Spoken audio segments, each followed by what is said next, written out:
লালমনিরহাটের পাটগ্রামে থানা ভাঙচুর, আসামি ছিনতাই ও পুলিশের উপর হামলার ঘটনায় মামলা হয়েছে। একই সাথে হাতীবান্ধা থানায় পুলিশের কাজে বাধা দেওয়ার দায়েও মামলা হয়েছে।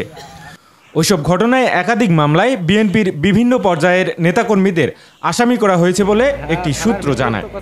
এর আগে বুধবার রাতে পাটগ্রাম থানা ভাঙচুর ও পুলিশের উপর হামলা করে সাজাপ্রাপ্ত 2 আসামিকে ছিনতাইয়ের ঘটনা ঘটে।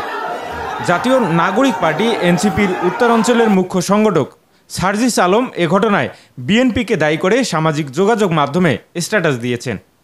পরিস্থিতি নিয়ন্ত্রণে পাটগ্রাম ও হাতীবান্ধায় অতিরিক্ত পুলিশের পাশাপাশি বিজিবি, র্যাব মোতায়েন করা হয়েছে।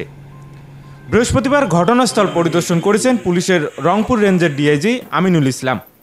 ঘটনার সূত্রপাত বুধবার চাঁদাবাজির অভিযোগে ওই উপজেলার সরেওবাজার এলাকা থেকে রাতে বেলাল ও সোহেল নামে 2 জনকে আটক করে 1 মাসের কারাদণ্ড প্রদান করেন ইউনো উত্তম কুমার।